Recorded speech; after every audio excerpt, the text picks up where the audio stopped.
Some teams will burn you like that. Some teams will Mhm. kill you if you get into foul trouble against them.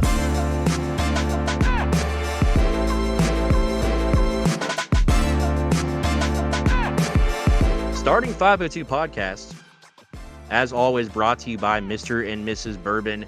That's right. I am back, Presley Meyer, here in the Kearns Quarter Studios. Roman Kelly in the, what do you guys call your studios?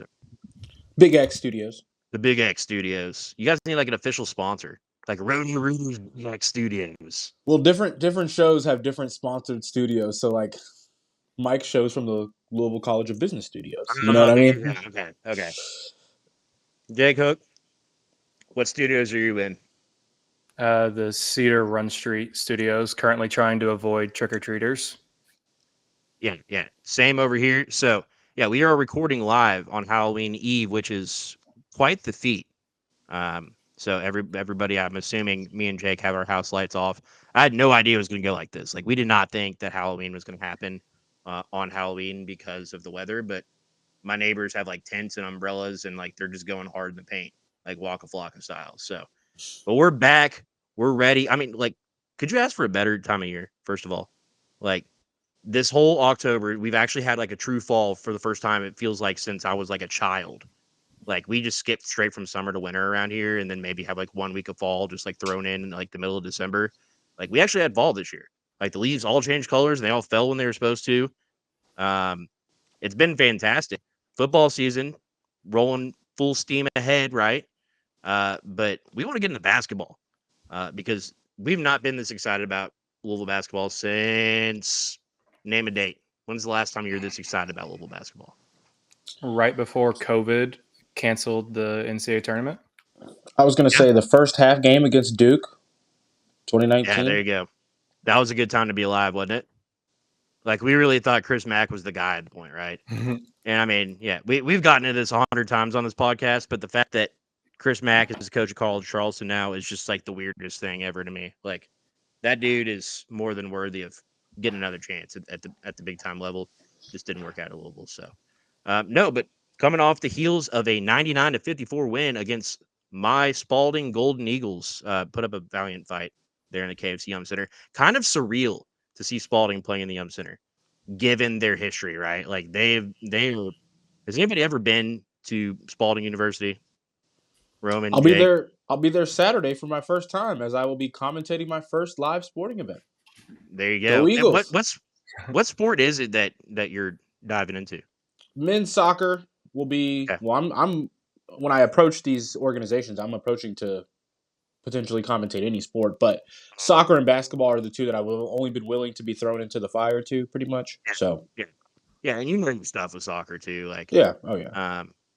So it's I mean, that's Roman. Like, I how old are you? You're mid 26 in like 2 26? weeks. 2 Yeah, weeks I'll be Jake- 26. Jake, you're in your mid 20s too, right? Like 26, 27, something like that. 28. 28. Yeah. So like, I mean, you guys aren't too far behind me, but the transformation of Spalding University, when I came into that program, they were transitioning from NAIA to NCAA. And it was like when you look at their jerseys even now, right? Like, I'm looking at the back of their jerseys. The reason they don't have names on the back of their jerseys is because they're probably gonna have to take them off and give it to somebody else at some point. Like, we're talking like this is a program that's still on the come up, like a program that's, been working on developing for a long time. If you've been in their gym, Roman, whenever you get a chance to actually get into the facilities and stuff, check out like the basketball gym and just see like how weird of a setup it is. Like, most of the fans sit above the court on like a track setting around the, like, my understanding is it was like an old track of some sort that went around the outside of the gym, and they turned that into like the bleacher area. It is a very strange place to watch a game of basketball, I'll tell you that. But the fact that Spalding played in the KFC Yum Center cannot understate what a big deal that was for the Super program cool. as a whole. And it was just shout out to Pat Kelsey, the Louisville administration, for getting something like that done. The fact that over the last year they played Simmons College, they played, gotten something like really developed as far as like a kind of almost a tradition of playing Bellarmine at this point, right? And then getting Spalding into the mix. You love to see the local teams. Yeah, keeping the local flow going. He came right in and kept that going, and you love to see that. Center and Transy have been involved for a while, but at some point, Morehead and Eastern Kentucky and Western Kentucky and Murray State, a lot of these teams were kind of on the same level, and the only way they can build is by, having people in their area, kind of stick their head out a little bit and allow them to do something like that, and maybe eventually Spalding and Louisville will be a regular season basketball game that actually counts for something. So exciting stuff. We don't have to dive into that though. What we want to dive into this week is Morehead State. We actually have a real game on Monday the 4th. Louisville plays Morehead State, a team coming off of a record 26 wins in OVC Conference Championship that, was more than respectable under Preston Spradlin a season ago. Preston Spradlin gets a promotion, moves on to a bigger school, and a guy slides over from his assistant coaching staff to take over. Morehead has lost their top 5 scorers from last year's team. So we're looking at a completely different squad, different coach. And to be honest with you, probably not the team that we would have seen a season ago, right? Like that team last year would have just wiped the floor with Louisville, in my opinion. Yeah, they would have beat us bad. Morehead still picked to finish second in the OVC Conference next season. Now, 254th in KenPom, but still to be picked second in the OVC, a lot of respect still there for that program. So it will certainly be more of a challenge than what they've seen the last 2 times out. Louisville scoring 106 twice, then 111, and then 99 in the exhibition games. They will definitely be put to the test a little bit more against Morehead State. Boys, I'll let either one of you all take this. What are we seeing with Morehead State? Where are they going to challenge us? What are some concerns we should be looking out for as Louisville prepares for this team? You want to go ahead first, Jake?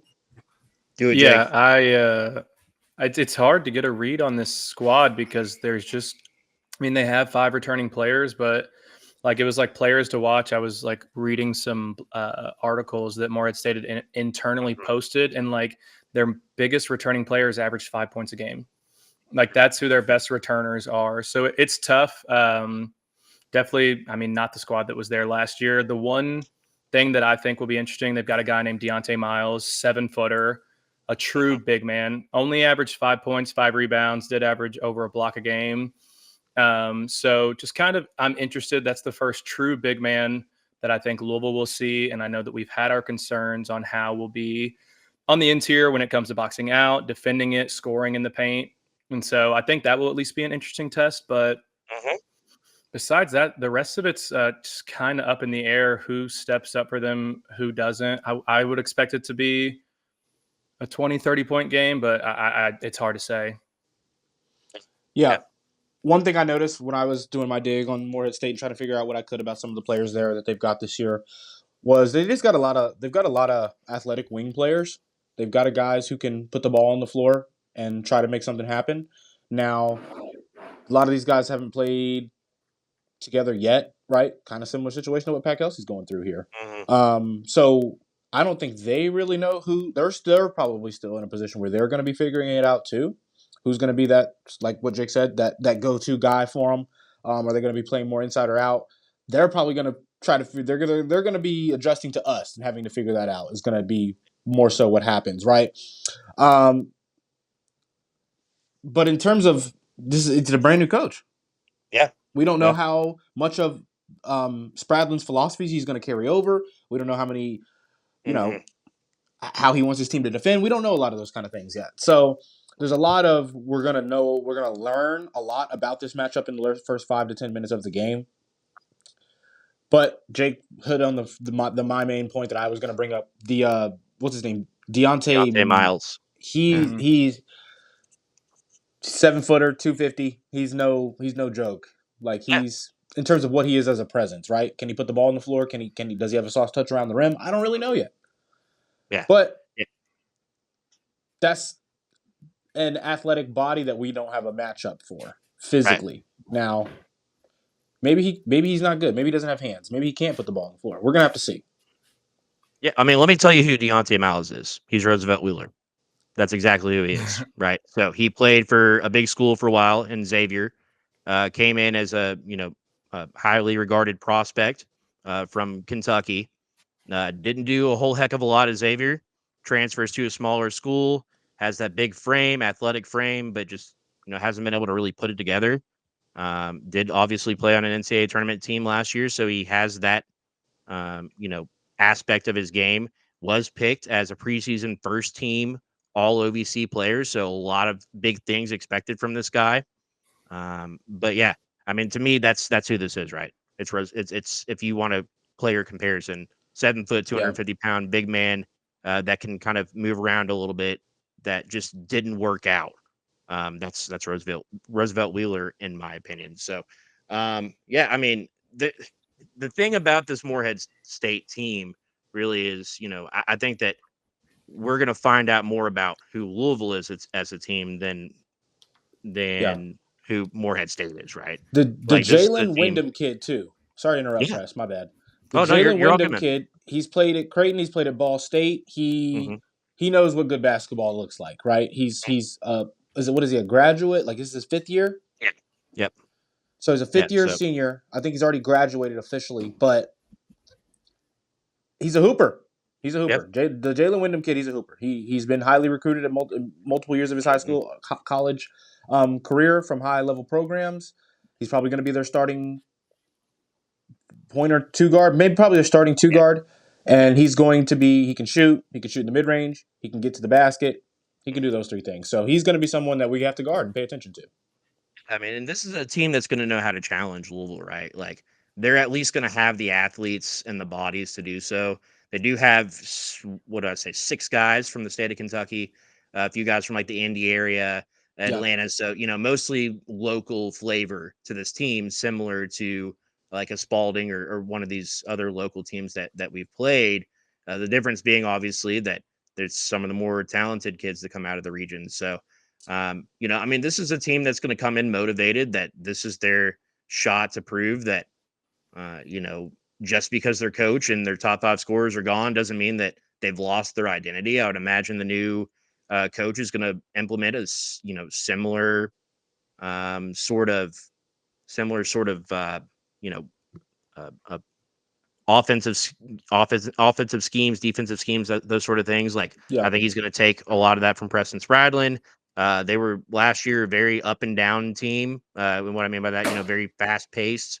Like to, try to put the ball in the basket as much as possible. Maybe not as much defense going on. Push the break on missed shots for sure. Mm-hmm. Yeah, and I think that that's going to play right into Louisville's hands really well. So, like, it's not like one of these teams. I don't envision them trying to come out and do like what Spalding did this past week, where they try to kind of slow things down a little bit, make Louisville get to the basket, don't let them shoot a bunch of threes, don't let them get out in transition as much. Louisville is still able to do so just because they have just a bevy of really talented players on this roster.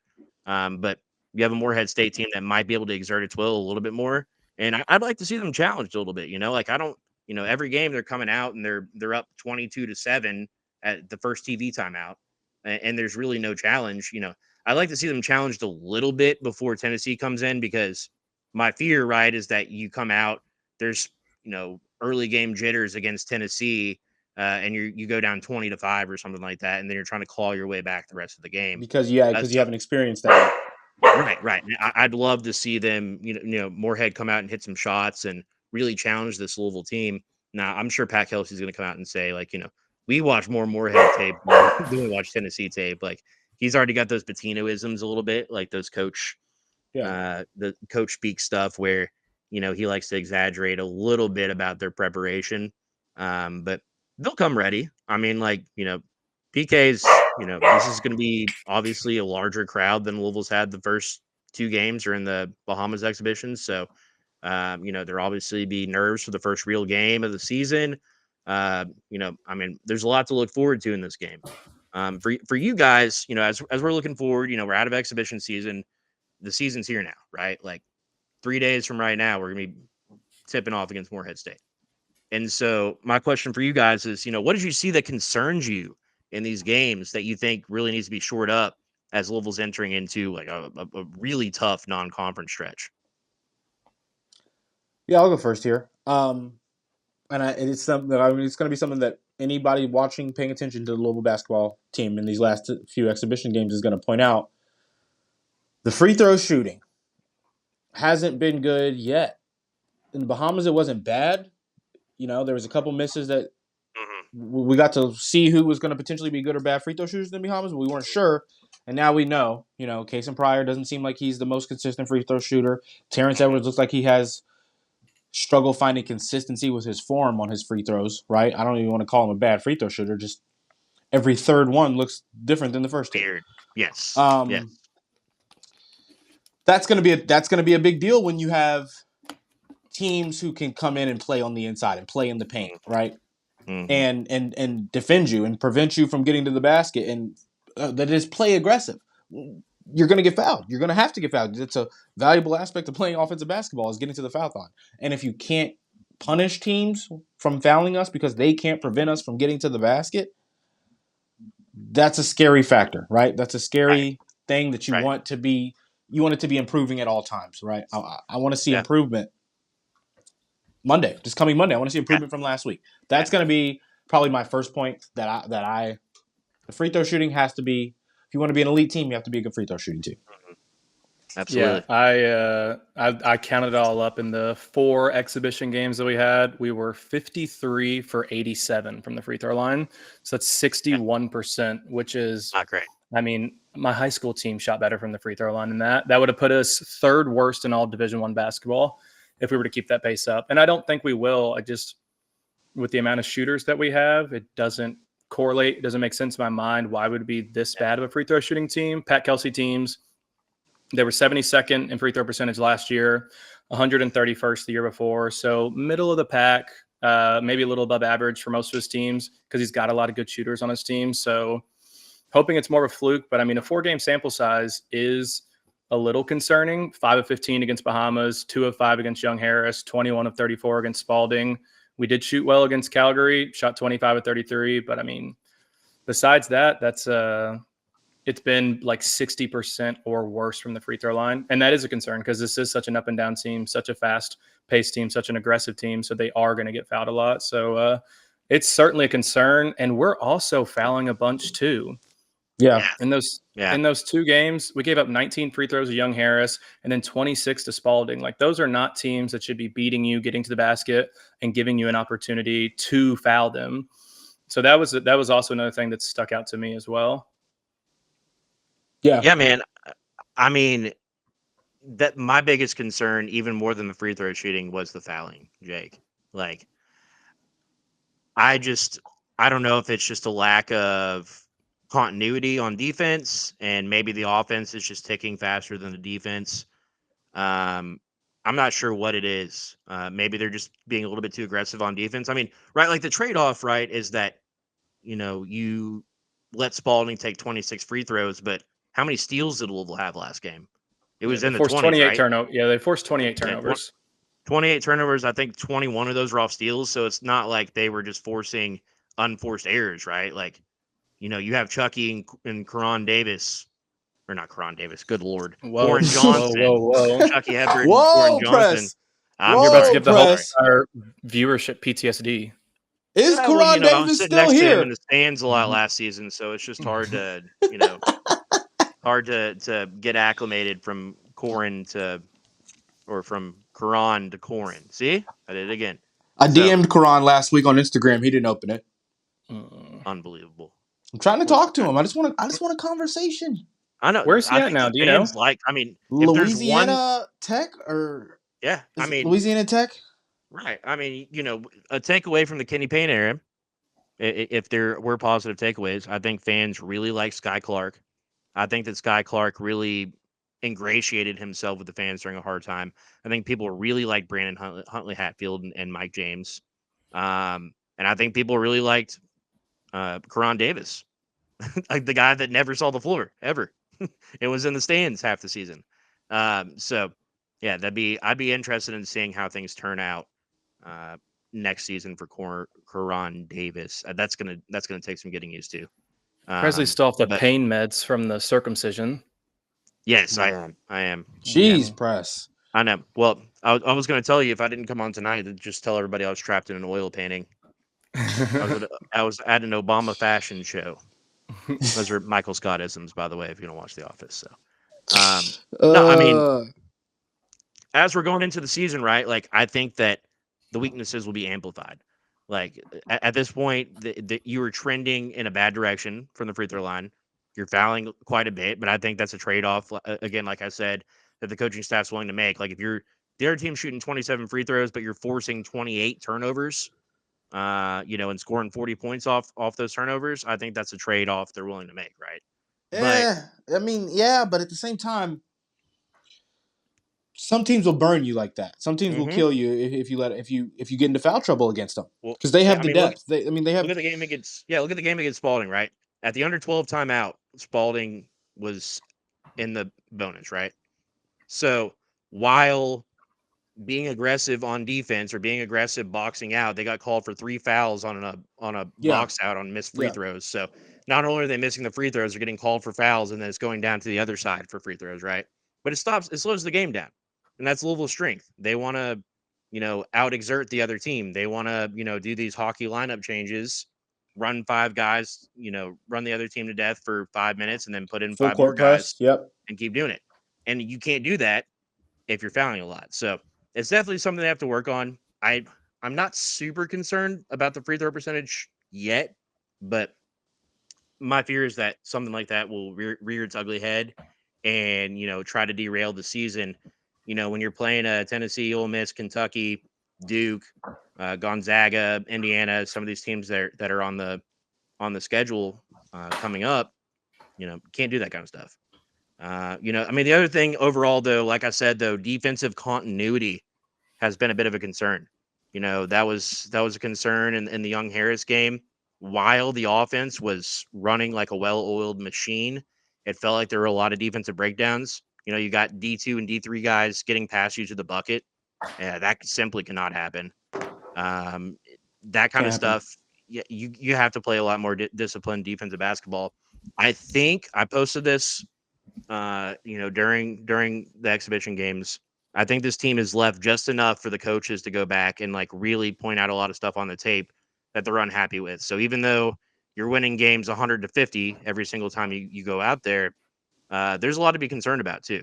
Like a lot of those 50 points were garbage baskets that you cannot allow. And now when you play Morehead State, Tennessee, and really, start to get into the meat of the schedule, will that defensive intensity ramp up? I don't know. It seems like they're not playing anybody over 20 minutes right now. So will Chucky Hepburn play 30 minutes in a game, and ultimately impact the defense a lot more than running out Aiden McCool for the last 4 minutes of the game, right? Like that's the stuff that is yet to be determined, but it's something to watch out for. Like there are definitely flaws to this team so far, and there will be with any team in the country, right? Like who's number 1 in the country right now? Duke. Who is Kansas? Kansas. That's right. Yeah. I mean, Kansas isn't running out there and looking flawless in their exhibition games. No. I mean, I flipped on Kentucky for a few minutes the other night in their exhibition game against a team that I've never heard of, and they looked like hot garbage for like a full segment of basketball. It's not to say that they're a bad team. That's just what happens in exhibitions. Like everybody's playing kind of freestyle ball, trying not to get hurt too much, maybe not overexerting themselves on defense, but we'd like to see that stop this coming Monday against Morehead State. I know Roman has a hard out here. Roman, anything else that you're looking for in this game against Morehead State as they prepare for a top 15 Tennessee team coming in just a week from now? Yeah, I'm looking for. I want a full game of the intensity that we've seen against these exhibition teams, right? Mm-hmm. I want the energy that the walk-ons have at the end of the game, regardless of what the score is early on. In our first outing, to put anyone watching on standby, I want them to come out there and lay the energy down like it can't be better. That's like a vague thing that I just want to see specifically in how we come out against Morehead State. And I have nothing in me that thinks we're not going to do that. That's just an expectation at this point for me. The next thing would be our interior defense. I think that our interior defense, and because of how intense and how hard we're guarding out on the perimeter with our guards, it does. When you do, like, a couple of these Spalding guards are going to be able to get by you a little bit. there's going to be more of a chance that they can get by you. They're going to have a little bit more ability. They're a little bit bigger, and they're a little bit faster. There's no dribbling to Chucky's side and him just clamping it off and taking you out of the play. There's going to be guys that might be able to put their shoulder into Chucky and get by him a little bit and force the big to, I just worry about the interior defense if we do get beat off the dribble. Yeah. Because we haven't been beaten off the dribble yet. We have not played against a player who can beat us off the dribble yet. Not one. Yeah, save Noah Waterman. Noah Waterman's been beaten off the dribble quite a bit. But, that's but at the same time, to your point though, Roman, he's a guy that probably should be down a little bit more, right? Yeah, he shouldn't be guarding anybody out there. They're bringing him out to the perimeter. On switches, you just got to accept it with Noah. Yeah, we're gonna have to accept it right now with Noah because, like you just said, his first step is just not there defensively. He's not laterally quick at all. That's okay. That's okay. What he's going to offer us as an energy guy, as a shooter, as a screen setter, as a potential offensive rebounder and potential defensive rebounder, it's worth it. Yeah, and the other thing too is he was a successful. He was about as flat as it gets, right? In the defensive ratings at BYU, the worst rated defensive player. We knew what he was coming in defensively, but he was serviceable as a starter in the Big 12 a season ago for an NCAA tournament team. So, with all that in mind, Roman, that's some fantastic points. Yeah, I'd say one other thing is I just don't want them to think that they have to go out there and we've seen the 3-pointers. We've seen how many have gone up. I just don't want us to. I want to see a balance. I want to see a balance. I want to see what's taking what the defense gives at all times and not forcing anything. I don't think I've seen any tendencies from anybody to force anything yet, but we've had the plays break down where we had to refigure it out in live time with less than 20 seconds on the shot clock, less than 15 seconds on the shot clock. And when the ball hasn't been in Chucky's hands in those moments, it's gotten a little bit iffy. It's gotten a little shaky. And I just want to see a good balance. I want to see consistency, and I want to see communication through broken plays. You're going to go up 20-30 in the first half on this team if you can do that. Yep. Let's get a score prediction before we get you out of here. That's tough. I do think that we won't come out as fast and as cohesive in the first half as we want to in the first half. I think it'll take us about 10 minutes to really, really get into this game. And I think that will lead to a lower scoring first half than we would normally get. I'm going to have to say Louisville goes I'm going to have to go Louisville 83 to Spalding 62. Morehead, sorry. Yeah. Sorry. And you know what? You're not far off too. Ken Palm has it at 80-62 or 80-63. Really? So not that, it's super indicative of how things are going to go quite yet. Yeah, that's just computers. That's computers going, putting it together. It's just Roman the computer. It's fine. Yeah, it's cool. Look how accurate I am. It's like Roman's I'm I beat the computer. There. I don't know what it is. I've got the brain of a basketball computer. It's all good. Well, get the hell but out that's where I'd be at. Yeah, fellas. Sorry, I got a heart out right here right now. You're good. Part of it in the midweek stuff. But I'm excited. I can't wait to talk about recap on it with you guys more. We're gonna be me and Press will be in there. We got to get a beer. And cheer, and then start this Pat Kelsey era off right. That's right. 1-0. He's not going to take 9 attempts to get his first win. I can promise you that. No, we're going 9-0. You got to start the undefeated chance as soon as the game's over. Yeah. Got to start as soon as the undefeated is over. Yeah. Mm-hmm. All right, get out of here. Roman Kelly, everybody. Appreciate you guys. I'll see you. Go Cards. See you. On the other end, after this commercial break, Jake is going to give you his big bet of the week. Yeah, we're going to steal that from Roman. Sorry, Roman. I know Roman has his big bets of the week. We're going to give you the Jake hooks of the week. That's what you should do. Hooks are bad. You don't want to get hooked. No, you don't want to get hooked. Don't get hooked. Jake's hooks of the week after this commercial break. Mr. and Mrs. is for everyone, from a more traditional 90 proof to a cash string that's smoother. In 2013, Russ going to the hole, and boy, could we use that right now. Mr. and Mrs. Bourbon covers tastes, all different taste of preferences, 6 different bourbons that they're offering. Be among the first to try Mr. and Mrs. Bourbon, the official bourbon of the state of Louisville, and the starting 502 podcast on shelves anywhere you find your liquor, and now online at MrandMrsBourbon.com. We are back. Presley Meyer, Jake Hook. Hope you guys enjoyed those commercials. One more for you, though. With Louisville basketball kicking off its season on Monday, I'm officially locked on basketball like it's midseason. That's why our team at State of Louisville and Starting 502 podcast, myself and thousands of others, are using Underdog Fantasy. Underdog is the best place to cash in on all your takes this basketball season. Which players are going off? Which ones are ice cold?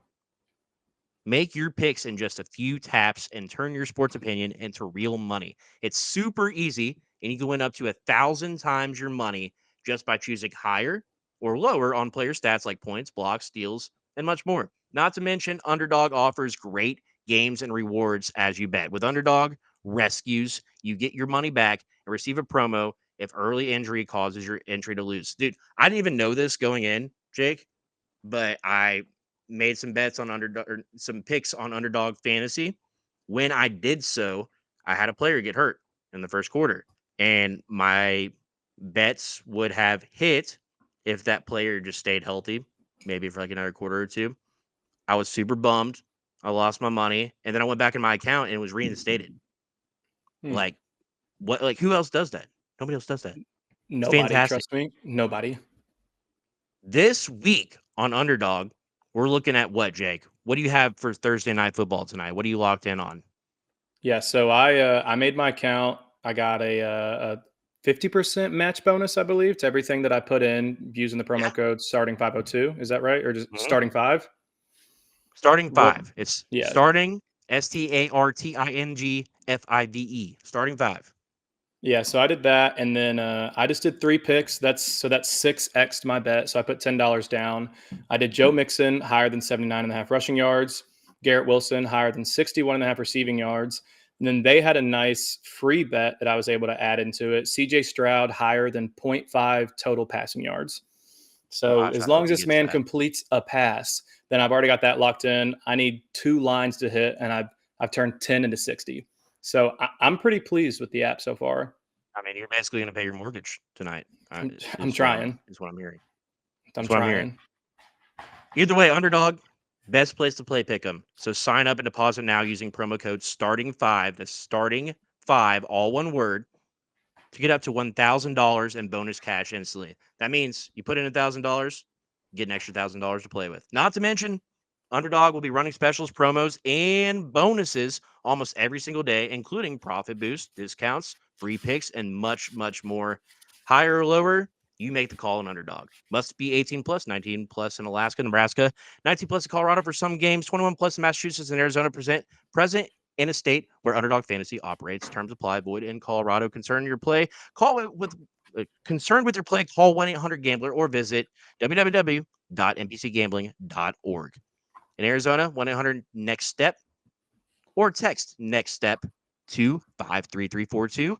In New York, call the 24/7 Hope line at 1-877-8-HOPE-NY or text HOPE-NY to 467-369. Underdog Fantasy, Jake. That's how you do read right there, my friend. No, I'm intrigued once we get these plays for they'll probably come out around Sunday. We'll post them out on Starting 502 X page. So when you log in or when you create an account for the first time, what it does, it prompts you to put in a code. At that point, put in starting 5. Honestly, I was misguided in the way that I was doing sports betting. And Underdog makes things way easier. The best part about Underdog too, like if you want to do like a 7-leg pick or something like that, you can get like 5 right and still win money, which is just mind blowing to me. That's the way it should have always been. So I love it. I love it. Let's dive a little bit more into Morehead State, and then let's talk some recruiting after that. Jake, what I kind of left it up to Roman to talk about what he wants to see. Anything that you would add to what you want to see against Morehead State? I'm interested to see what Card's team comes out. I think in the first 3 games we just saw like fluidity on offense, and it was fluid in our last game as well against Spalding, but there was a clear emphasis in getting to the basket and not settling for threes. We go from shooting 56 threes against Young Harris, and granted they were giving us a ton of open looks, to 23 against Spalding. And so, I mean, like a 65% difference in the amount of threes taken is insane. So I'm interested to see what that balance is for this team, because I hope and I expect us not to shoot 53s a game. But 23 is probably low for us. We're probably going to be somewhere in the 30s to 40s, if I had to guess. Yep. Probably like mid to high 30s, if I had to guess. So I'm interested to see how we attack this team, and it could be just a strategy thing. We know how this team plays. They give open looks. They play tight in the paint, and so I'm interested to see how we do against a step up in competition. Are we still able to get 50 open looks? Because if we are, I'm of the mindset of Pat Kelsey. Let him shoot.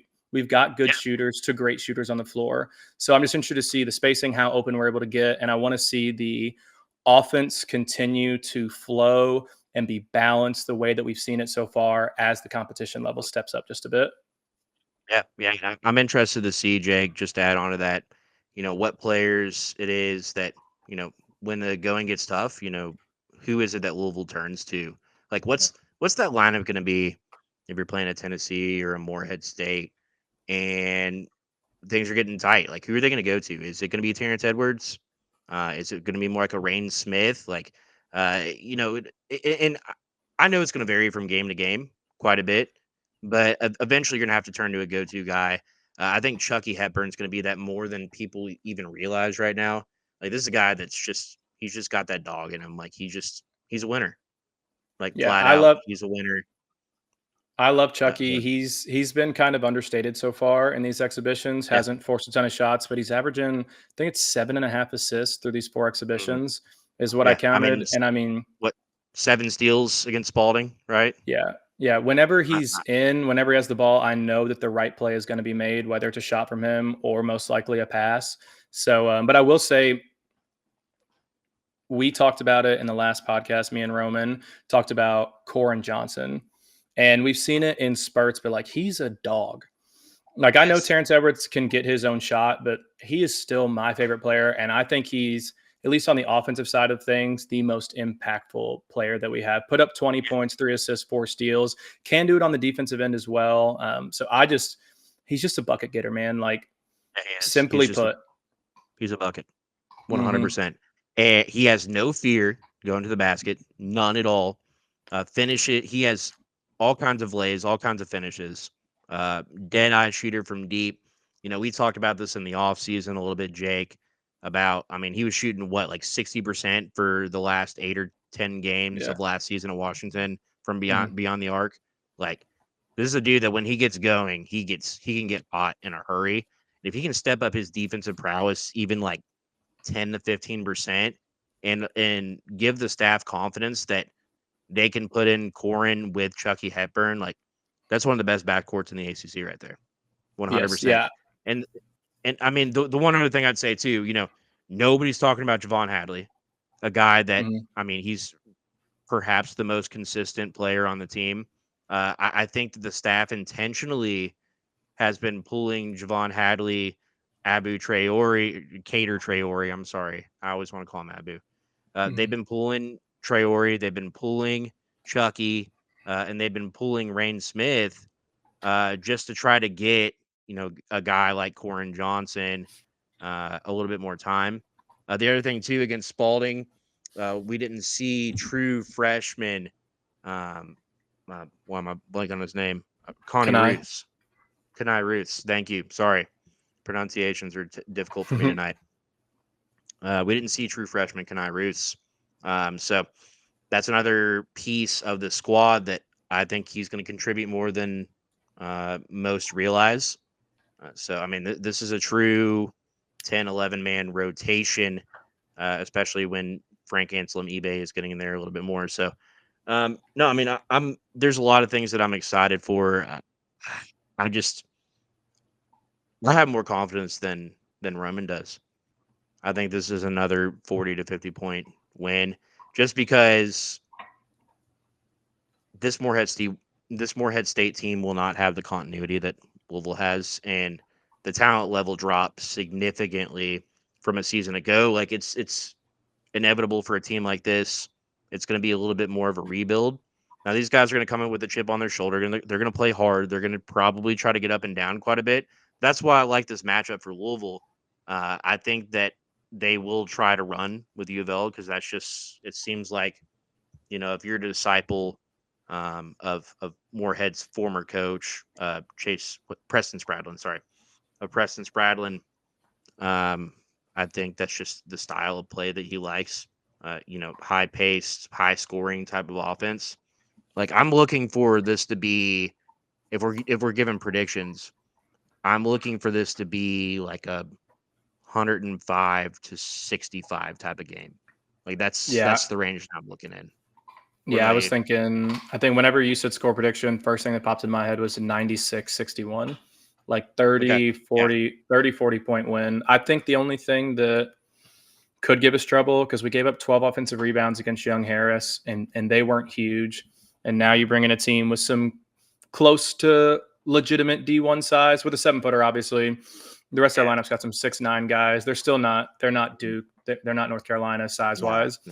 But just I'm interested to see how do we do on the defensive side of things. Are we still able to get some offensive rebounds? Because I think we only gave up 2 offensive rebounds to Spalding, but they had one dude that was 6'6", and the rest of their lineup was 6'5" or shorter.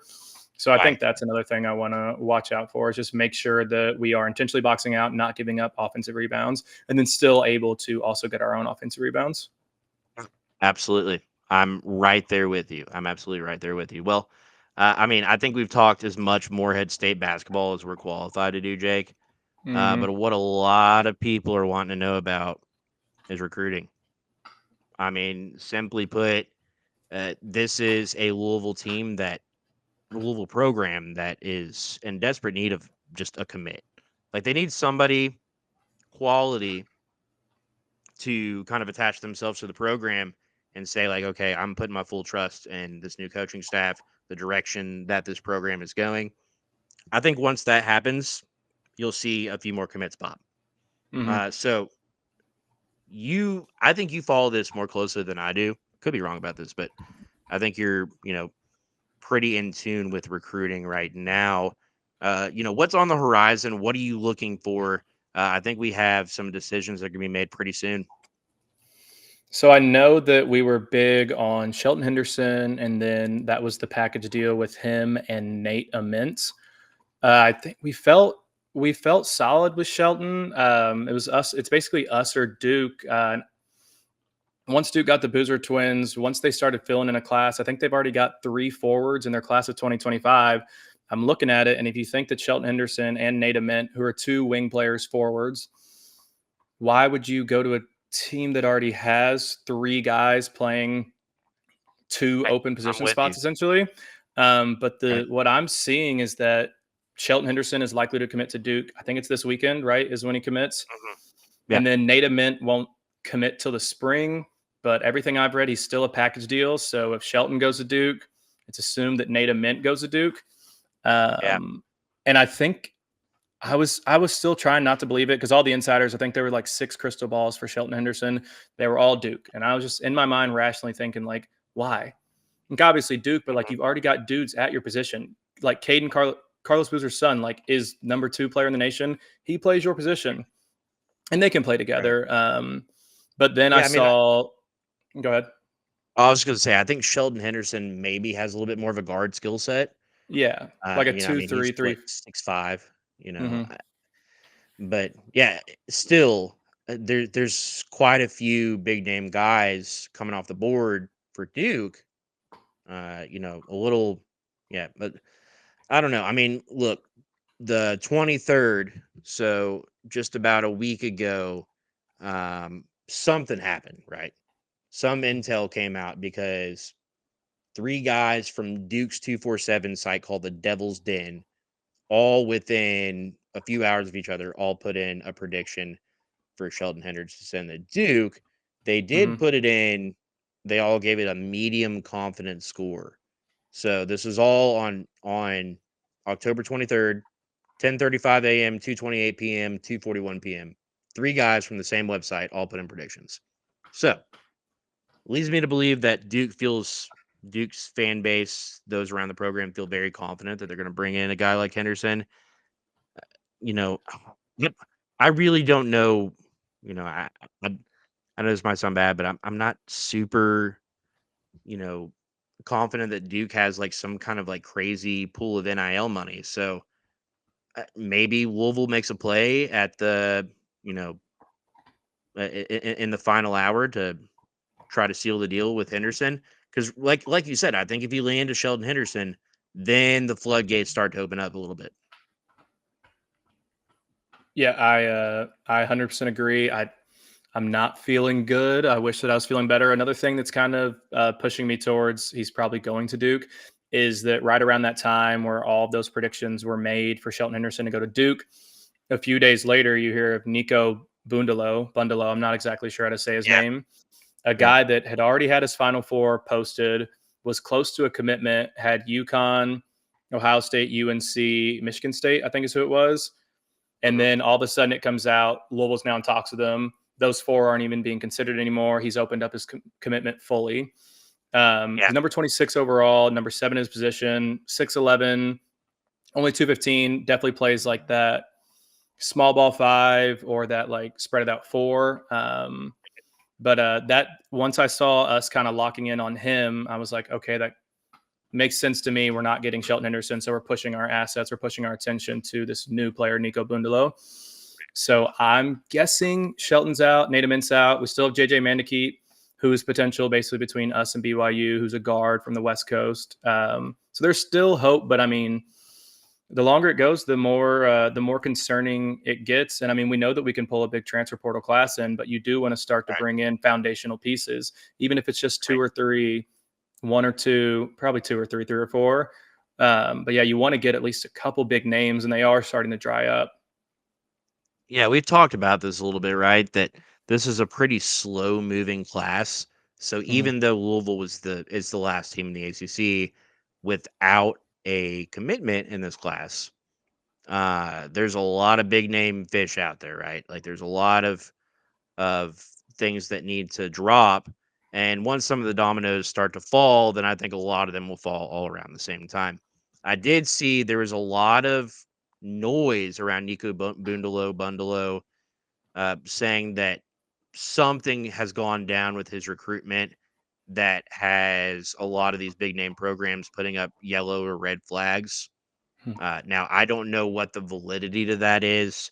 I don't know if there's any truth to that. I'm not claiming to know anything, but it is interesting to see, like, when Joe Tipton comes out with this statement basically saying that Louisville is now in consideration. There's a bunch of people commenting on it, like, good riddance. Of course, Louisville's associated with this, blah, blah, blah. So interested. I don't know if that's sour grapes. I have no idea. So it's, not trying to indict any player one way or the other, just saying what people are saying at this point. It's interesting to see, but at the same time, Louisville's been on a lot of guys, right? Like Pat Kelsey and staff have offered a lot of dudes, and they're just trying to.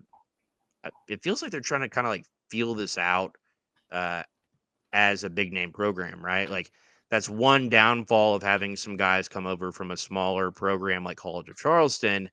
They haven't been swimming in these waters for a while.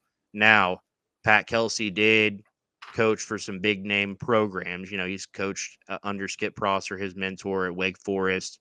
He's been around like the Chris Macks of the world. Like he's come up and cut his teeth in some bigger programs and then got the head coaching jobs at some smaller programs and made his way back up.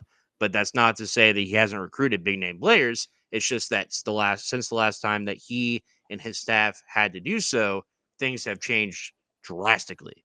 Like, so the way that he's recruiting is probably going to have to change and probably has changed since his arrival at Louisville. So I'm interested to see how everything turns out. It seems like Nate Mintz is a name that's still on the board. It seems like JJ Mandikeet, what pronunciations again. This is a tough pronunciation day. There's still Michael Brown as well. Yeah, Michael Brown again, another name that we're not quite sure what's going on. There's a lot of intel in the college basketball world, but I feel like you get less like genuine information about basketball players than you do about football players. Like I think there's so many football guys out there and so many people that cover football that like eventually stuff is going to leak, right? And I feel like that doesn't happen because really there's, for schools the level of like a Louisville, a Kentucky, a Duke, a North Carolina, a Kansas, like they're all swimming in the same waters of these top 200 players, and that's it. So it's totally different than like college football where you could land the 1600th ranked player like an Ashton Gelati and he becomes the, ACC defensive player of the year caliber type of player, right? So like just a different world in college basketball. And with that in mind, just a lot of stuff doesn't get out.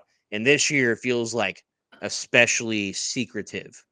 Like it feels like there's just not a lot of intel on a lot of these guys. It's very slow moving. And I think it's a result of the way that things are falling in college athletics, right?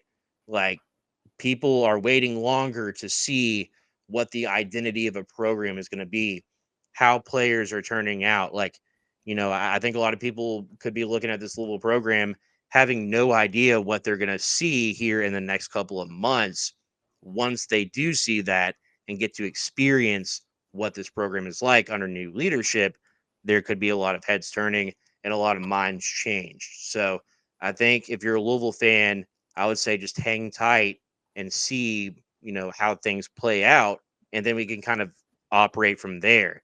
Until then, it's kind of, we're in this realm of uncertainty until then. What do you think, Jake? Yeah, I think you're right. I think that these recruits don't know what Louisville is. And if Louisville Yeah. is in their mind what we've been the last 2 years, pretty fucking hard to sell them on that. And obviously we're Yeah. not, but they haven't seen it and they have to see it to believe it. Yeah, And so I think if you're that 16 years old, you probably don't even remember the last time Louisville was in the NCAA tournament. You were playing with Hot Wheels. Like, Mhm. let's just be honest. Yeah, and so I think with guys like Michael Brown, Nate Ament, I know Nate Ament for sure is going to commit in the spring. I believe Michael Brown is waiting to the spring as well. 5-star point guard, top 15 player in the class. The spring commits will give us an advantage. I think that if we're going to pop on a big commit like a Nate Ament or a Michael Brown, a top 20 player, it's more likely to be a guy that's committing in the spring that has seen, okay, Louisville's what in the spring we could be, say they commit in, I mean, it'd be like April or like February, March, April, somewhere in there. Like they see we're 22-8, like whatever it is. They're a tournament team this year. And they see like, okay, things are turning around in a positive direction. So I think we have an advantage on those spring guys. And then if the class doesn't work out this year, 2026, after we have a full season of what Pat Kelsey is here at Louisville, the 2026 class is just disgusting, man. I mean, Taylor Kinney, Tyron Stokes, Jaden Johnson. We got a visit from Darren Rippey, who's another 5-star guy in the class of 2026. So if we're only able to land 1 or 2 dudes in this class, we go transfer portal heavy again this coming year. 2026 looks like that's when Louisville will be back on top in the recruiting game. Yeah. I mean, and give me like a little package deal from Trinity, right? Jaden Johnson on the basketball side in the 2026 class. Let's go ahead and get Zane. What was his last name? Zane Johnson. Yeah, just give me a Johnson double whammy, right? Like, just give me. Don't say you want a double Johnson. Give me a double Johnson, dude.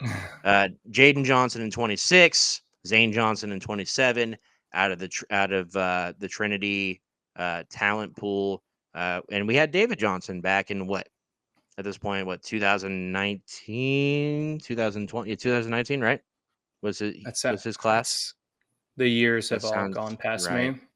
Yeah. So that season where he had that breakout game against Duke that we talked about, that was like the highlight of the Chris Mack era, right? Yeah. David Johnson was a freshman, so that would have been 2019-20 season, right? Yeah. And then he played during COVID. So yeah, 2019 David Johnson, 2026 Jaden Johnson. Give me Zane Johnson 2027, and that's a triple Johnson deal. I would love that. Yeah. And any other thoughts about, I think it's a little too early to be getting into, the 2026 class with having 0 commits in 2025. Yeah. However, it sounds like you're going to have Jaden Johnson and Darren Rippey on campus for the Tennessee game. Yep. So that's a huge deal.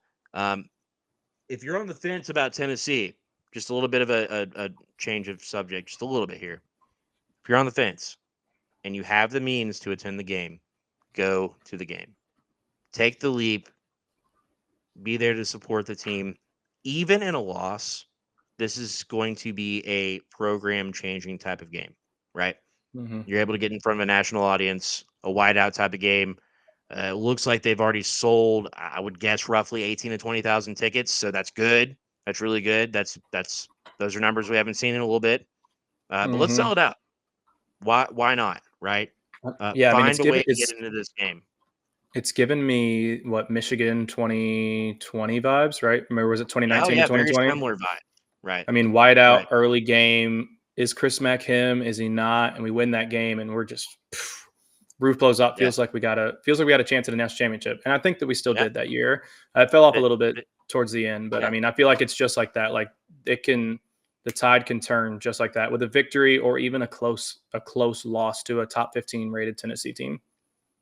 They said they wanted the smoke. They got smoked. Mm-hmm. That was the infamous Jordan Wara quote. Yeah, and it's funny how we look back with reverence on that team, right? Because if you remember, right as COVID was starting to hit, and we were all saying, no, they would never cancel basketball. Come on. Right when all that was happening, we were also kind of quasi freaking out that we're like, okay, we were number one in the country, and then we kind of put the brakes on a little bit, lost some games we shouldn't have lost. I think that year they lost at Boston College or something. And really kind of limped into the postseason. But at the same time, you looked at that team as a team that could have beat almost anybody. And, you're starting to get those vibes a little bit with this team, right? Like, this is a team, they're going to lose some games, like, no doubt about it. But at the same time, the style of play is indicative to exciting basketball, entertaining basketball. You're going to see a lot of threes, a lot of dunks, a lot of lobs, a lot of steals, all things that Louisville fans are obsessed with, that we love, right? We love dunks. We love defensive 5-second calls. We love backcourt violations and steals and rough defense, dunks. We love dunks in Louisville, right? We love all that stuff, and I'm fired up about it. But the caveat to the system is sometimes it might not work. And there's going to be games where it could be tough this season. But ultimately, I was just saying, ultimately, we're going to see a product that is conducive to winning.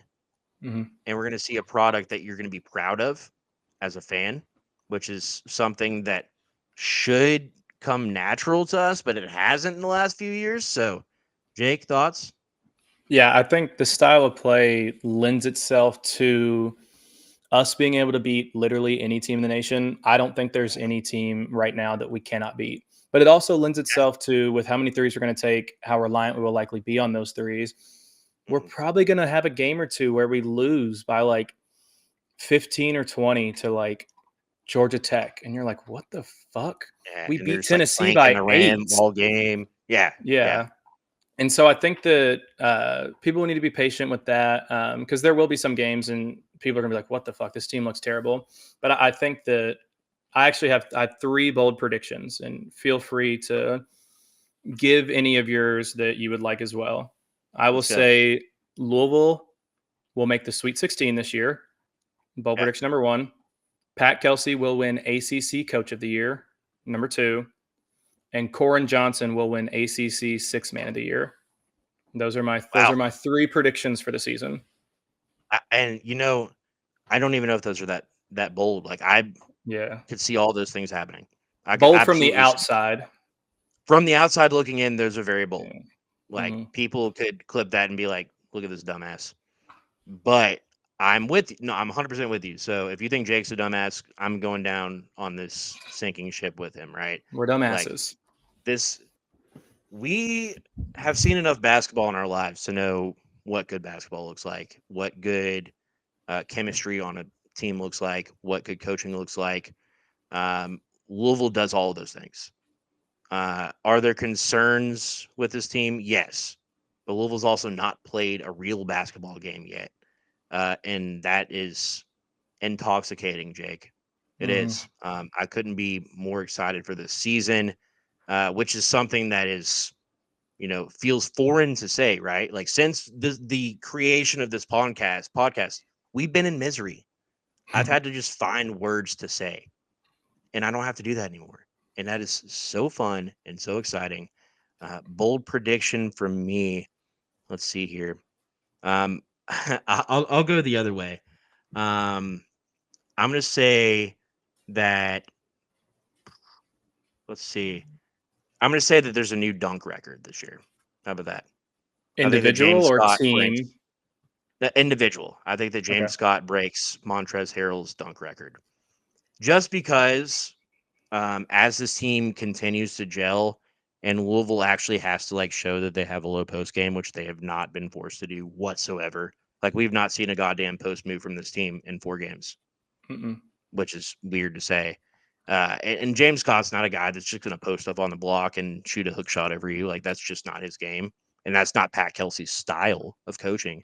But the lobs are going to be insane. Every time James Scott gets the ball, he wants to dunk the ball. And that's a quality that we admire around this city. And it's going to be quiet, though. It's not going to be like he's going to be like Trez, throwing down a, put back dunk and flexing his muscles and beating up the goalpost and high-fiving cheerleaders on his way back down the floor, right? It's just going to be workman like James Scott. You look up and we're 20 games into the season and he has 56 dunks. I think that's the type of player that he is. So that's my bold prediction. But I'm with you 100%, Jake. I don't think I would be surprised if at least one of those things didn't happen. Yes, 100%. I 100%. think Pat Kelsey should be if we were able to bet on something like that, I think that he'd be a runaway shoe in for ACC Coach of the Year. I have no doubt in my mind. So and I bet you can bet somewhere on that. So bold predictions, put them in the comments. And another thing you should do is follow us on social media, especially X. We're super active on there at Presley Meyer, at @UofL_updates. If you're looking for Jake on there, if you're looking for Roman, he's Romy Bean. If you're looking for us, we're at Starting 502. And of course, the mothership at the State of Lou.